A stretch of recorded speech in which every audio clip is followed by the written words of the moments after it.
Hello, and welcome to ZOE Shorts, the bite-sized podcast where we discuss one topic around science and nutrition. I'm Jonathan Wolfe, and as always, I'm joined by Dr. Sarah Berry. Today we're asking, can you reverse the damage from a bad diet? So Jonathan, everyone wants to live a long and healthy life, and we know that a lifetime of healthy food choices can increase your life expectancy. But some researchers actually attempted to assign set amount of time to certain foods that could help hack your diet and prolong your life.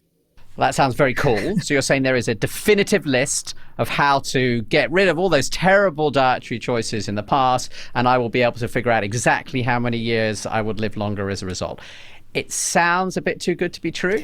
It does. And whilst I'm actually really skeptical of this kind of approach to defining the healthfulness of our diet based on just single foods, given that our diet is so much more complex than this, some of the data produced could actually help people make smarter choices when it comes to their diet. Sounds brilliant. Let's dive into it. So first of all, Sarah, this idea that some foods can extend your life expectancy actually goes back millennia. We did a bit of research, and apparently the ancient Greeks wrote about the life-extending power of ambrosia, which I've yet to try, but I'm definitely up for. Apparently explorers in the 16th century spent their lives searching for the fountain of youth.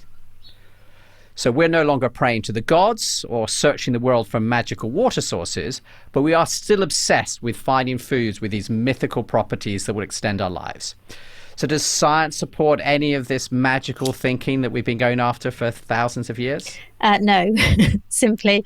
As disappointing this is, there's just no silver bullet when it comes to our diet. Our diet's far more complex than single foods. It's a combination of, many different foods, each of which have thousands of chemicals in each food, which interact with the other foods and other chemicals in the meal to really modulate their health effects. Plus, we have to consider our dietary habits, such as the timing that we eat our food, the order that we eat our meals, how much sleep or exercise we've had, and so forth, because all of this can also modulate the health impact of any given food on our body. However, Jonathan, having said this, there is actually some interesting research that was published by Michigan University that analysed almost 6,000 foods found in the diet of typical Americans and compared how healthy or unhealthy they were, using the idea of how much time they added or removed from our life expectancy. So I like the idea of that. It's very simple. So let's start maybe with the bad news, Sarah. What's the biggest offender in terms of shaving those precious moments off of my life? Okay, so if we look at some of the individual items that they reported on, the study found that due to its high content of processed meat and sodium, which is a measure of salt in the food, that a standard hot dog takes an entire 36 minutes off your life expectancy. So imagine that in the context of someone consuming a hot dog maybe every other day. 36 minutes? That doesn't sound good. Definitely bad for all the professional hot dog eating contestants who are listening to this podcast. For the rest of us, what other foods are considered to be the most harmful to my lifespan? Well, I don't think many of these will actually come as a surprise. So it's mainly other highly processed foods like bacon, pizza, cheeseburgers, which will also take several minutes from your life expectancy with every serving, so every portion of these that you have. Okay, so that doesn't sound good, but it can't all be bad. You mentioned that they'd also looked at some foods that were on the other end of the spectrum and can actually add to my life expectancy. So what can I eat and actually add minutes to how long I'm going to live? Yeah, so the foods that add to your lifespan include seafood, and this can range from anywhere between 10 minutes to 70 minutes, depending on the type of seafood that you're having. And this is largely due to these healthy omega-3 fats that are found in some fish. Nut butter is actually ranked really high as well, largely due to the healthy fats, protein and fibre. And what may surprise some people actually is that, really interestingly, the researchers found that there was no association between the food scores and the calorie amount in each of the food. And this adds just more strength to this whole argument that we must focus on food quality and not calories when we consider the health effects of foods. Got it. So what you're saying is that if I eat a certain fish every hour, I can live forever, Sarah. Is that right? No.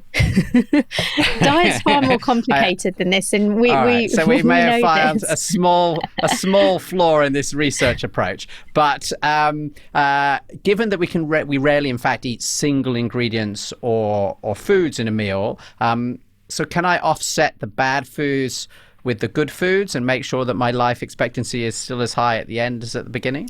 Okay, so according to the researchers who undertook this analysis, they do say, yes, you can offset. So if we take vegetable pizza as an example, vegetable pizza has a near neutral effect on the minutes lost. And this is due to the vegetable in the pizza offsetting the unfavorable effect of the salt and the fats in the pizza.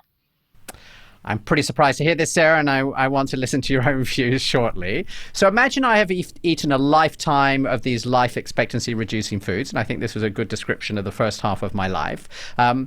Is there a way to reverse the negative impact of this bad diet, or is it just too late? So I think it's firstly important that we look at what we mean by a bad diet outside of these individual foods that we've just talked about. And overall, when we talk about a bad diet, we're talking about a diet that contains high amounts of processed foods, red meats, high sugar foods, low pulse and fruit and vegetable intake. And sadly, this is a typical Western diet that most of us consume. So I think everyone who's been listening to this podcast for a while is not going to be surprised to hear that a typical Western diet is bad. For this sort of research, how did they define a good diet? So there was another really interesting research study which took a slightly different approach to the one that we've just discussed, which was looking at these individual foods. And what they did is they looked at the whole diet. And we know that it's really important to consider a whole dietary approach rather than demonizing, individual foods or putting individual foods on a pedestal. And they devised something called an optimized diet. And this is based on research from thousands of studies, which they then estimated how many life years we would gain if we followed this optimized diet. And an optimal diet included, which again, I don't think is going to be a surprise to many people, more legumes, pulses, whole grains, nuts, and particularly less meat and particularly less red or processed meat. So we've got this researcher saying here is this sort of generic optimal diet. We have to eat that completely. And we've also described the bad Western diet. Most people aren't going to be doing either of these two things. Is there a middle ground here? Yeah, so I think you're right that it's all very well telling someone to follow an optimal diet, but it's often actually really prohibitive to people based on cost, taste, and cultural preferences. So what I like about this research is that the researchers also calculated what would happen if people followed a diet which was halfway between the typical Western diet and the optimal diet. And they called this the feasibility approach diet. And this takes into account, like I said, the fact that not everyone is able to completely change their diet or have access to the foods or resources required for the optimum diet. So it's great that we have a third option here for a pretty decent diet, and that's still significantly better than the Western diet. So let's say I've lived the majority of my life eating the typical Western diet, and I decide, I wake up one morning and I'm like, you know what, I need to make a change. I want to embrace this sort of optimal diet from these researchers. Will that be enough to undo the damage that I've done to my body over the last 45 years? Okay, so according to this research, it depends how old you are. And I'm not going to ask you in front of a big audience how old you are, Jonathan. So I'm 47, Sarah. Okay. Okay, I've got a few years on you then, Jonathan. So, according to this evidence, it depends upon when you adopt this healthy diet. And what I think is really, really positive is that actually even up to adopting this at age 60 or 80, there's an improvement. So if you swap to an optimum diet, you can significantly improve your life expectancy at a whole range of ages. So for example, if you switch from a Western to an optimal diet at the age of 20, you could gain a whole extra 10 years. And even those that switched at the age of 60 would see an increase in their life expectancy on average by about 8 years. And I think what's important to note is that the benefits of the feasible diet, so this kind of midway diet, were also substantial. So we had a gain of about 7 years if you adopted it at 20 years of age, and nearly 5 years if you adopted it at 60 years of age.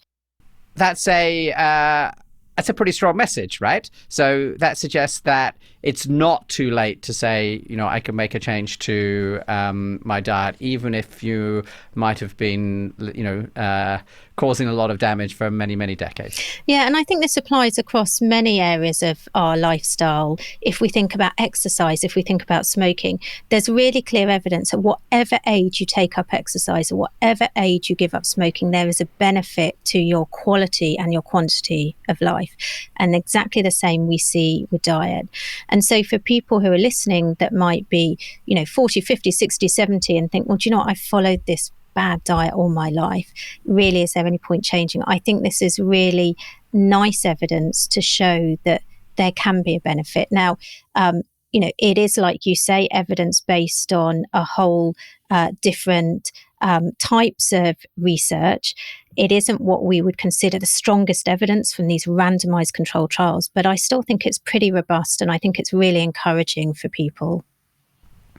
I think that's fantastic. I have to admit that I'm a little skeptical about the first set of research that we talked about, where they were measuring the lifespan of individual foods, because ultimately they're having to draw this from people basically recording on a piece of paper every few years what they remember eating, and then looking what happens over 70 or 80 years, right, Sarah? So trying to link this in that way to these specific numbers, I think, can create a false set of confidence, perhaps. And this is part of the challenge that I think we faced at ZOE over the last 6 years, right? Really getting down to understand what individual foods do and how this links is very hard.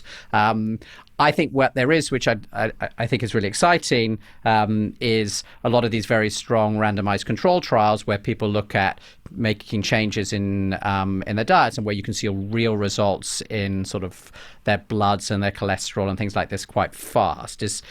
Can you talk at all about that? Because I think there's that I think sort of provides this really strong evidence for what you're talking about, that it's not too late even as you're older. Yeah, I mean, I think I'd quite like to pick up on a few of those points, Jonathan. I think the first is around, is this kind of meaningful? Is it adoptable by people?